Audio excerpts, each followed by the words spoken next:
इस कार्यक्रम के पुण्यार्चक हैं स्वर्गीय पंडित श्री रतनलाल जी बैनाड़ा की स्मृति में बैनाड़ा उद्योग लिमिटेड, आगरा।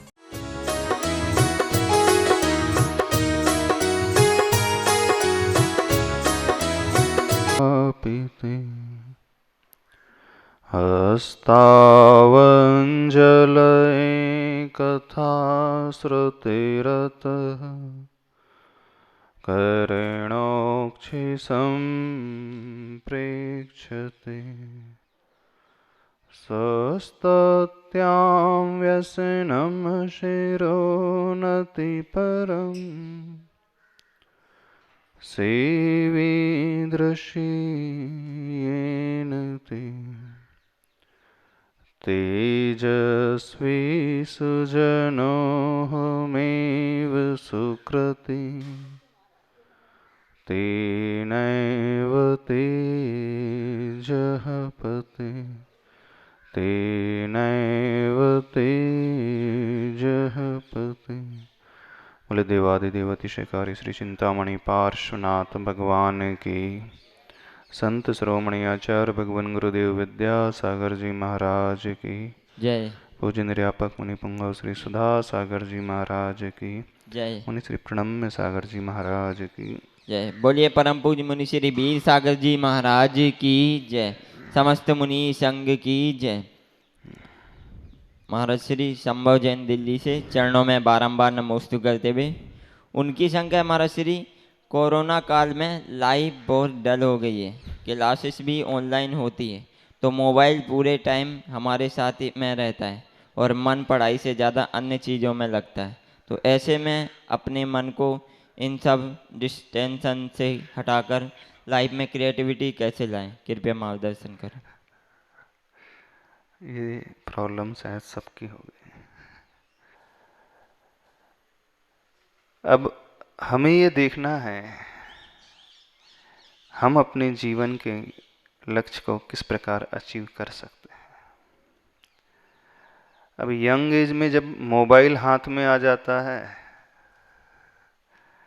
और इंटरनेट के थ्रू स्टडी होती है, तो स्टडी के साथ साथ डिस्ट्रक्शन भी बहुत सारे होने लगते हैं, क्योंकि out of course out of syllabus का मटेरियल भी बहुत ज़्यादा ना चाहते हुए भी आ ही जाता है। अब ऐसी परिस्थिति में प्रश्न यह है कि हम अपने मन को कैसे संभाल करके रखें। वैसे ही मन खराब है और निमित्त सम्मुख उपस्थित हो जाए तो बोलते हैं ना, एक तो करेला ऊपर से नीम चढ़ा।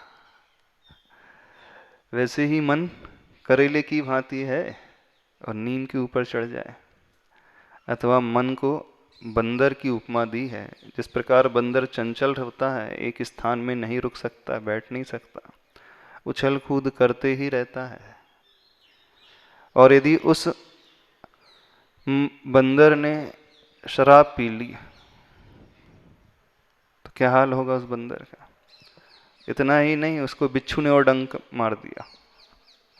शराब पीने के बाद बिच्छू ने और डंक मार दिया है, तो बिच्छू का काटा वैसे ही व्यक्ति उछलते रहता है। वो भी शराब पिए हुए जीव को काट ले तो वो और उछलेगा, और वो भी बंदर को के साथ ही घटना हो जाए तो फिर कहना ही क्या।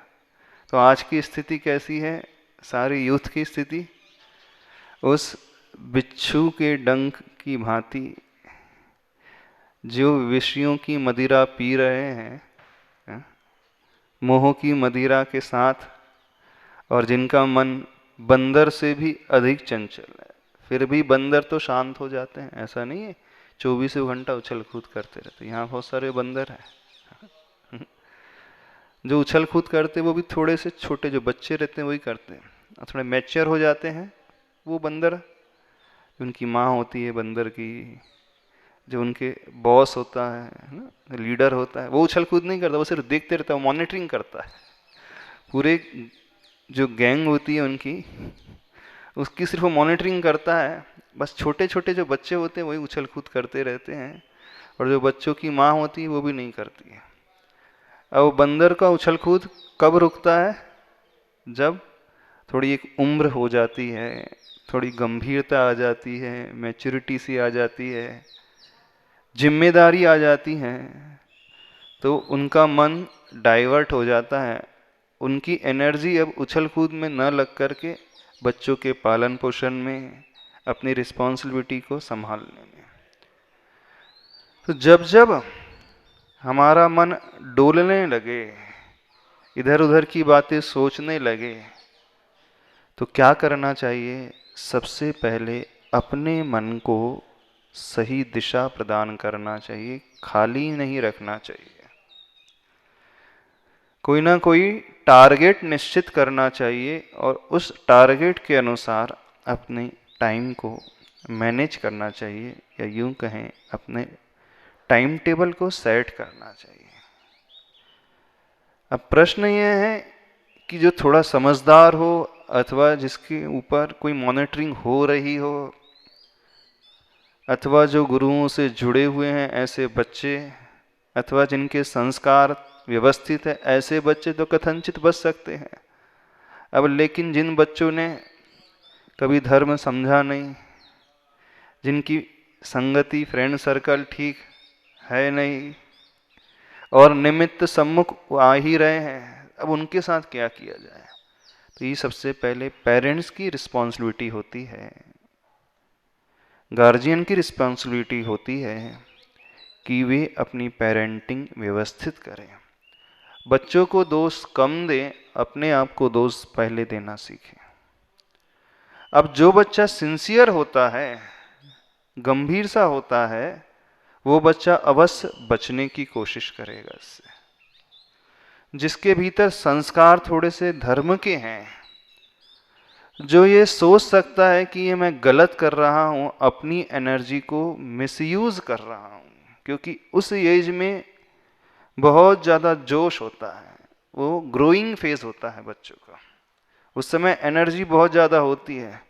तो वो बंदर के बच्चे जैसे उछल कूद करते रहते हैं, ऐसे ही बच्चों का मन है, वह भी इधर उधर भागते रहता है और नई नई चीज़ों को सीखने की कोशिश करता है। जो भी उसे नया दिखता है, उसका मन कहता है कि आखिर जान तो लूँ क्या है।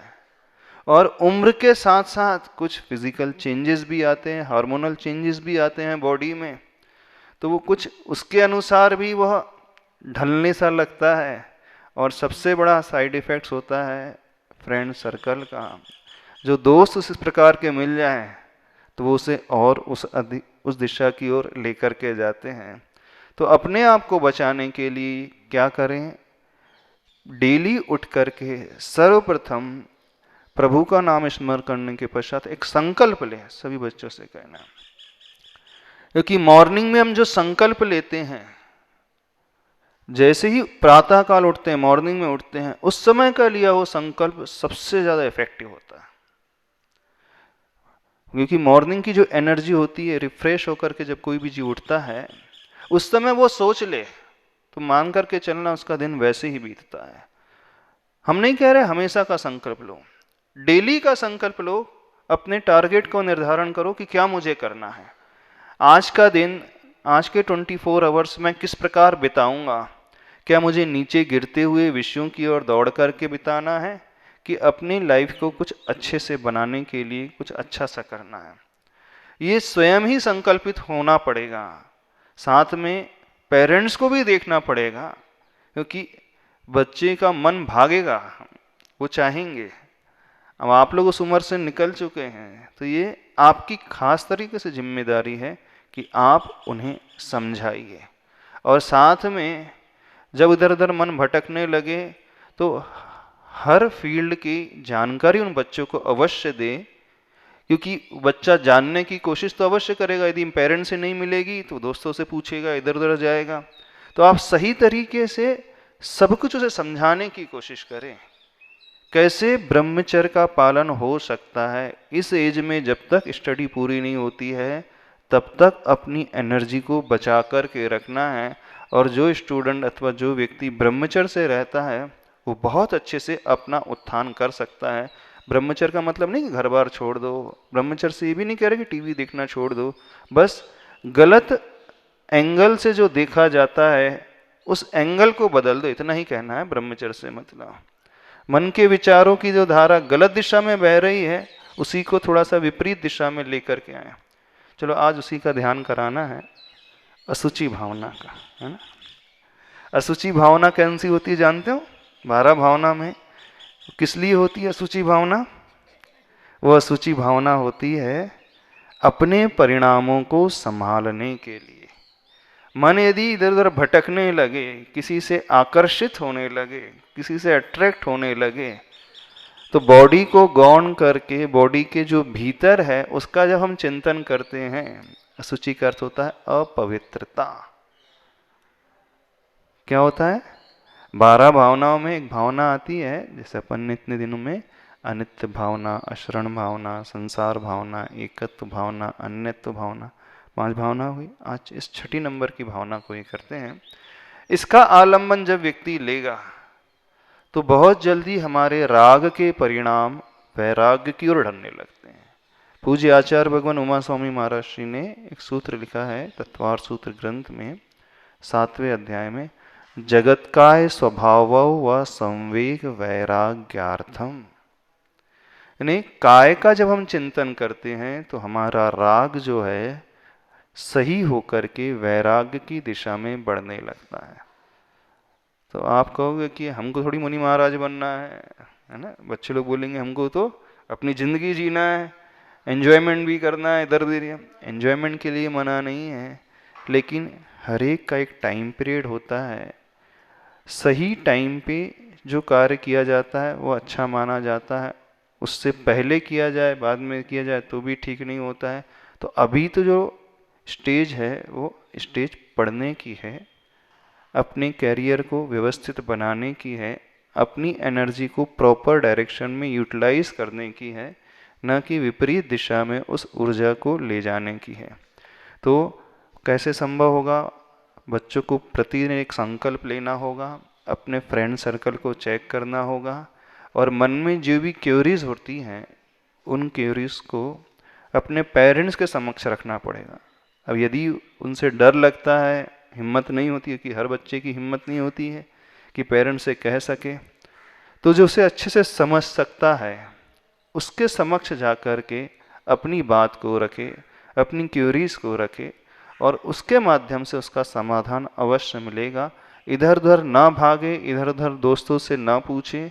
जो आपको लगता है कि अच्छे विचारधारा वाले हैं, सीरियस रहते हैं, आपकी बात को समझ सकते हैं, वो पेरेंट्स ना होकर के कोई और भी रिलेटिव हो सकता है, अथवा इस प्रकार का समझदार बड़ा व्यक्ति हो सकता है, अथवा गुरु हो सकते हैं।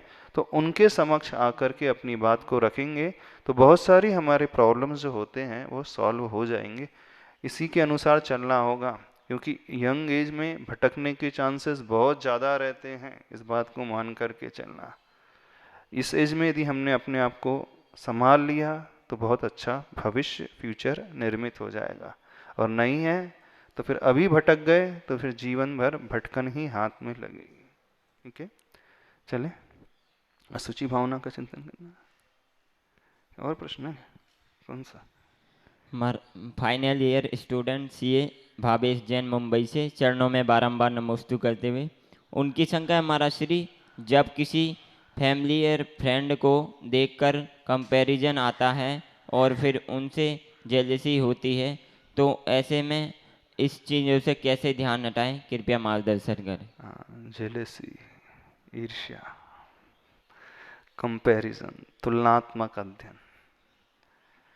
जब जब व्यक्ति दूसरों से तुलना करेगा, दूसरों से कंपैरिजन करेगा, हमेशा दुखी रहेगा। कंपैरिजन करना कभी बुरी नहीं माना जाता है, बशर्ते वो कंपैरिजन दूसरों से ना हो करके अपने आप से हो, अपनी कैपेसिटी से हो। जब हम दूसरों को देखेंगे, यदि हम उससे नीचे हैं और वो बहुत अच्छा है, हम वहाँ तक नहीं पहुँच रहे हैं, पा रहे हैं, तो नियम से वो व्यक्ति, वह बच्चा दीनहीन होगा, इंफीरियरिटी कॉम्प्लेक्स से भर उठेगा। और जब वह स्वयं बहुत ऊपर होगा और कंपेयर करेगा दूसरों से जो वो निचली अवस्था में है, तब भी वह प्रॉब्लम में आएगा, तब वह सुपीरियरिटी कॉम्प्लेक्स से भर उठेगा। यानी दोनों ही कंडीशन ऐसी हैं, या तो वो इंफीरियरिटी कॉम्प्लेक्स से भर उठता है अपने से बड़े वालों को देख करके नहीं अचीव कर पाने के कारण, अथवा अपने से नीचे वालों को देखता है तो बहुत ज़्यादा वो सुपीरियरिटी कॉम्प्लेक्स से, अभिमान से भर उठता है।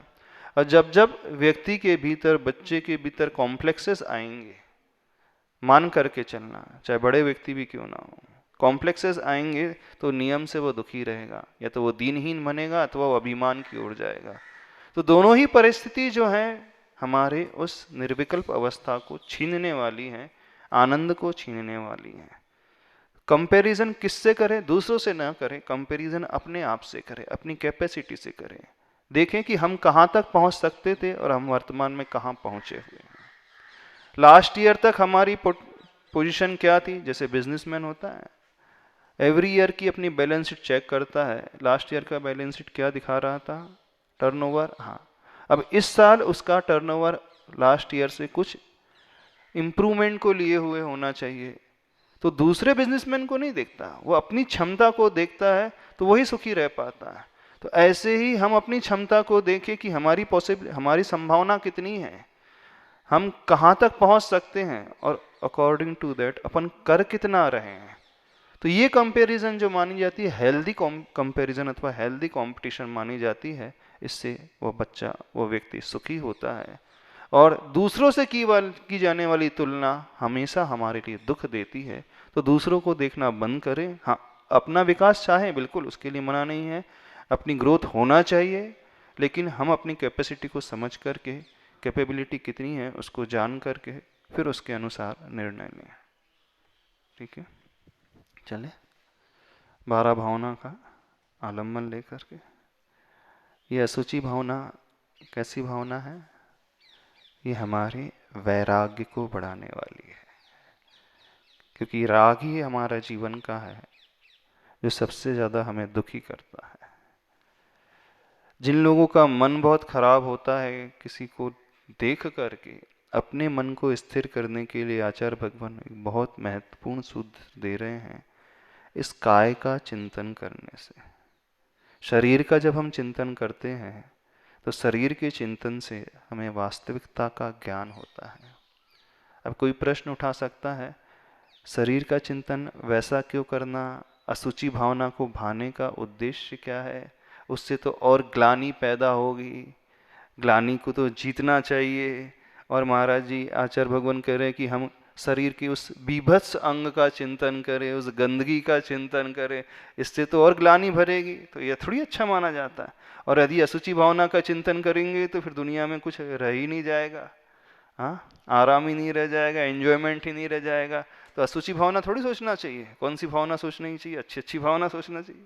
नहीं, जब जब हम दुखी होने लगे, किसी को देख करके पीड़ित होने लगे, उद्वेलित होने लगे, तो हमें वास्तविकता का चिंतन करना चाहिए, समझना चाहिए कि क्या है शरीर।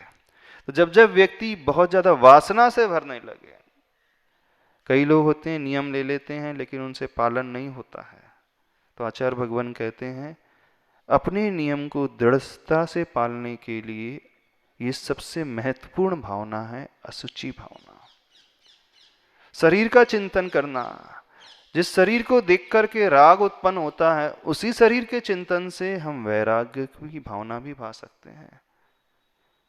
तो राग को कम करने के लिए अब शरीर का चिंतन करेंगे तो कहा जाएगा शरीर गंदा है, घिनौना है, नवद्वार से लगे हुए हैं, बहते रहते हैं उसमें से मल, है ना। नवद्वार बहे गिनकारी, असी देह करे किम यारी, ऐसी बातें है ना। सूची भावना में नहीं बोलते, कुछ याद नहीं है। हाँ? शरीर कैसा है? तो ये घृणास्पद, घृणा का स्थान है। तो बोले भाई ऐसी भावना यदि भाएंगे तो फिर तो ग्लानि उत्पन्न होने लगेगी, फिर जीवन में कुछ नहीं रह जाएगा। नहीं, अपने राग को जीतने के लिए, अपने ब्रह्मचर्य के पालन के लिए, अपने नियम में दृढ़ रहने के लिए, क्योंकि जितना भीतर राग होगा वह उतना ही पीड़ित रहता है व्यक्ति, उतना ही दुखी होता है। तो दुख उत्पन्न ही ना हो तो उस संसार की यथार्थता का चिंतन करना। संसार की यथार्थता मतलब संसार में हम सभी रह रहे हैं, इस शरीर को लेकर के रह रहे हैं, सौदारिक शरीर को। जिससे राग करते हैं, देखो इतना ज्यादा राग है, अपने शरीर से भी राग है और पर के शरीर से भी राग है। जिसे अपने शरीर से बहुत ज्यादा राग है उसको सजाने में ही लगा रहता है दिन भर। अच्छा, एक बात पूछ रहे हैं आपसे, यदि आप घर से असुचि भावना और कुछ नहीं, जब जब राग पैदा होने लगे भीतर से, सबसे जब जब भीतर से भावना पैदा होने लगे, चाहे वो कामदेव भी क्यों ना हो, कामदेव के शरीर का भी एनालिसिस करेंगे, वही मवाद, वही खून, वही मांस, वही हड्डी, वही मूत्र भरा हुआ है, वही मल वैसा ही भरा हुआ है। महापुरुष है लेकिन महल तो वैसा ही है, मल में कोई अंतर नहीं आता। तो जब मल से घृणा हो रही है तो जहां से मल पैदा हो रहा है वो और ज्यादा घृणास्पद स्थान है कि नहीं? कितना स्टॉक रहता है, जब अति हो जाती तब वो डिलीवरी होती है, तब निकलता है। हर मेडिकल साइंस कहता है हर मनुष्य के शरीर में 4-6 किलो मल तो रहता ही है। यदि मल ना हो तो हम जीवित नहीं रह सकते, इतनी एनर्जी रहती है। हमारी जो आते हैं, बड़ी आते हैं, उसमें भरा ही रहता है। अब मल से तो घृणा हो रही है, लेकिन जहां मल भरा हुआ है उससे घृणा नहीं हो रही। कैसा जीवन है, क्या धारणा बनाई है। तो अपने राग को कम करने के लिए आचार्य भगवान कहते हैं, वैराग्य को बढ़ाने के लिए अशुचि भावना का चिंतन करो। करो ना। इसका शरीर बहुत अच्छा लगा, मान लीजिए उसे कोढ़ हो जाए अथवा घाव हो जाए, गाल में ही पूरे पिंपल्स हो जाए और उसमें से मवाद बहते रहे और जीव भिन्न भिन्न आते रहे, कीड़े मकोड़े, इल्लियां जो हैं ऐसे भी फोड़े हो जाते हैं चेहरे में। कितनी अभी इलाज करा लो, जैसे कुष्ठ रोग हो जाता है ना, श्रीपाल को कुष्ठ रोग हो गया तो पूरे शरीर से मवाद बह रही है। मवाद अकेले नहीं बहती, दुर्गंधी भी तीव्र फूटती है, और इतना ही नहीं उसमें कीड़े बिलबिला रहे हैं। फिर भी उस शरीर को उतना ही राग करोगे जिसे आप बहुत चाहते हो, मान लो, और 1 महीने बाद उसे कुष्ठ रोग फूट जाए, पूरे शरीर में कीड़े कीड़े निकल जाए, फोड़े फोड़े हो जाए, मवाद बहते रहे, खून बहते रहे, उसे उतना ही चाहोगे? जिसको देखकर कभी मन फिसल जाता है उतना ही चाहोगे उसे? क्यों? क्या व्यक्ति वो नहीं है? वही व्यक्ति नहीं है? व्यक्ति तो अब व्यक्ति नहीं दिख रहा है, मवाद ही मवाद दिख रही है, दुर्गंधी ही दुर्गंधी, वो शरीर का बहता हुआ वो मल, वो नाक से बहता हुआ मल। जब आपको जुकाम हो जाता है तो नाक से जो मल निकलता है वो कैसा रहता है? अच्छा रहता है। अपनी नाक की सफाई में कोई घृणा नहीं होती, और पड़ोसी करे तो वहीं पे बाजू में आकर के कर ले तो, और जो अंदर भरा हुआ है थोड़ा सा यहां तक आ जाए, क्यों? जिसको सर्दी है यहां तक है, बस थोड़ा सा यहां से यहां तक आ जाए, क्या परेशानी? जिसे आप बहुत चाह रहे हो उसका मल निकल करके यहां से यहां तक आ रहे हैं और कंटिन्यू आते ही रहे, ट्रांसपेरेंट नहीं, semi liquid, semi solid, yellowish, हाँ, और मक्खी और भिन भिना रही, कैसे लगेगा? फिर भी चाहोगे? सुन भी नहीं सकते वहां, सुनने में भी है। जब जब राग बढ़ने लगे क्या करना? इसका चिंतन करना। कर पाओगे? महाराज ऐसा चिंतन तो नहीं। समझो, अपने वैराग्य को स्थिर रखने के लिए, राग को सीमित करने के लिए हर उस शरीर के अंगोपांग का चिंतन करना। जिससे आपको बहुत राग है, बस थोड़ी सी चमड़ी निकाल देना और चमड़ी के भीतर जो है उसे देख लेना, वो बहता हुआ खून, वो मांस का लोथड़ा, उसमें रहते हुए करोड़ों बैक्टीरिया जो मूवमेंट हो रहा है बिलबिलाते हुए, वो बहती हुई मवाद, वो बिलबिलाते हुए कीड़े मकोड़े, देख सकते हो? करो तो सही। चलो उसी का ध्यान करते हैं आज। भगवान का ध्यान बहुत हुआ, थोड़ा सा अपनी अपनी गंदगी का ध्यान करना, जो हम प्रोड्यूस करते हैं अपने अपने नाक के मल का ध्यान करना, अपने कान के मल का, कांख के मल का, शरीर के मल का, पसीने का, खून का, मांस का। किसके? अपने अपने नहीं, जिससे सबसे ज्यादा राग है उसका, आपको, उसके शरीर का चिंतन। जिसको सबसे अधिक राग होता है उसी का चिंतन करता है कि नहीं? हाँ, हम भी उसी का चिंतन कराएंगे, लेकिन थोड़ी सी स्किन की लेयर निकाल करके।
रिलैक्स, दोनों कानों को अंगूठे से बंद करें।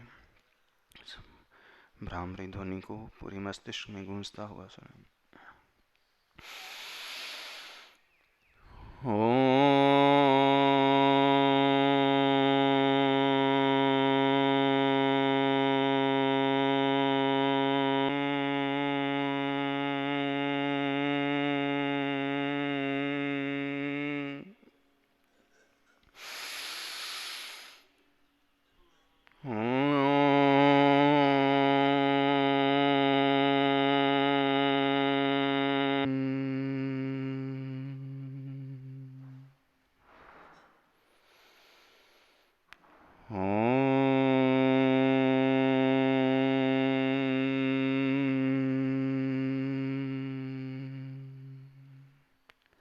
हमारे दुख का कारण हमारी आसक्ति, हमारा राग। सभी व्यक्ति को आज उसका चिंतन करना है जिसे आप सबसे अधिक चाहते हैं, जिससे सबसे गहरी आसक्ति आपकी है, जिसके शरीर को आप बहुत सुंदर मानते हैं। शरीर को देखकर के जो परिणाम उत्पन्न हो रहे हैं, उस शरीर को अपनी आंखों के समक्ष विजुलाइज करें। उस कामदेव जैसे सुंदर रूप को धारण करने वाले उस पुरुष अथवा उस महिला को सम्मुख लेकर के आए। आज तक मैं उस चमड़ी को देख कर के प्रभावित हुआ हूँ, उस स्किन को देख कर के मैंने अपने मन को खराब किया है। देखें, वे आंखें जो मुझे लुभाती हैं, थोड़ा सा उन आंखों के भीतर झांक करके देखें। उस आंख के पर्दे के भीतर जो रचना है उसे झांक करके देखें। उस मांस के लोथड़े को थोड़ा सा बाहर निकाल करके देखें। जो गाल मुझे बहुत पसंद है, थोड़े से उस स्किन की लेयर को निकाल करके देखने की कोशिश करें। वो बहता हुआ खून जिसके चेहरे से टपक रहा है, वो मवाद बहाता हुआ वो फोड़ा देखो, उस चमड़ी के निकलने के पश्चात मक्खियां जिन पर भिनभिना रही हैं। वो मांस का लोथड़ा जिसमें जीव बिलबिला रहे हैं। वो दुर्गंध जो मवाद के माध्यम से फूट रही है। आखिर में नकारी असी देह करे के मयारी,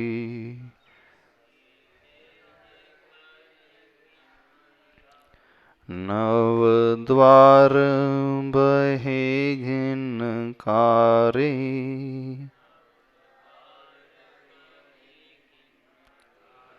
असी देह करे के मयारी।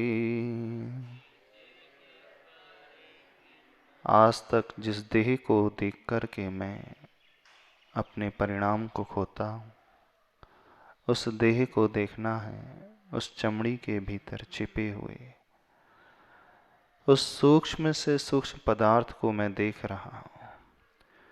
जिस नाक की सुंदरता से मैं प्रभावित होता आया हूँ, देखो उस नाक के भीतर क्या भरा हुआ है।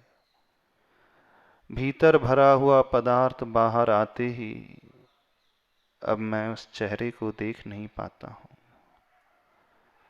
जो चेहरा मुझे बहुत पसंद है, नाक का मल बाहर आते ही ग्लानि मुझे होने लगती है। आखिर मैं चाह क्या रहा हूँ? उस चमड़ी को, उस नाक के मल को। मैंने आज तक कान को बहुत सुंदर देखा है, लेकिन उस कान के भीतर भरी हुई मवाद को देखो। उस मल को मैं देख रहा हूँ। मल बाहर आते ही मेरा मन खेद खिन्न होता है। जिन आँखों को मैं कमल की भांति मानता हूँ, वे आँख नहीं, उसमें से निकलता हुआ कीचड़ मैं देख रहा हूँ। जिन होठों को मैंने फूलों की भांति माना है, वे होठ नहीं, मांस का वो लोथड़ा है। जिस गर्दन की ओर मैंने दृष्टि रखी है, उस गर्दन के भीतर भरे हुए कफ को मैं देख रहा हूँ। देखो उस कफ को, जिस कफ के ऊपर मक्खियां भिन भिनाती हैं, चिपक करके अपना प्राण खो देती हैं। उस शरीर को चमड़ी निकलते हुए देखें। चमड़ी निकलने के पश्चात एक मांस का लोथड़ा, हड्डियों के ढांचों को ढाक करके जो रखा हुआ है। दृष्टि उस शरीर पर लाएं। जिन वक्ष स्थल को मैंने अच्छा माना, उसमें गठाने हो जाते हैं। काट करके जिसे अलग कर दिया जा रहा है। फोड़े के अलावा, फुंसी के अलावा कुछ भी नहीं। बहती हुई इस मवाद को देखो। बिलबिलाते हुए असंख्यात कीड़ों को देखें। वो इल्लियों की भांति बिलख रहे हैं, जिनसे दुर्गंधी फूट करके आ रही है। ऐसे शरीर से मैंने राग किया है। नव द्वार बहे घिनकारी,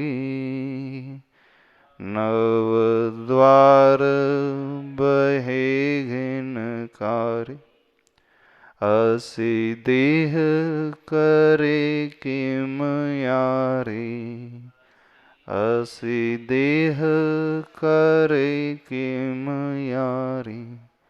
इस देह से मैंने राग किया है, जिसके शरीर को देख कर के मैं अपने आपे को खो देता हूँ। उस स्थान को देखें, इस पेट के भीतर मल था।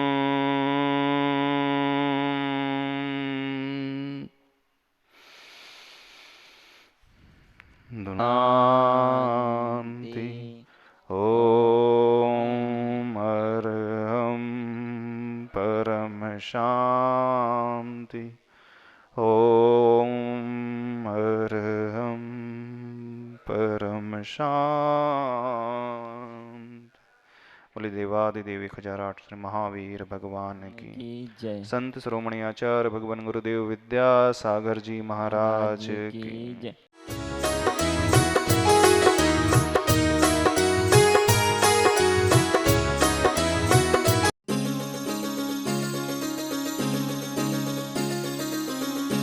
इस कार्यक्रम के पुण्यार्चक थे स्वर्गीय पंडित श्री रतनलाल जी बैनाड़ा की स्मृति में बैनाड़ा उद्योग लिमिटेड, आगरा।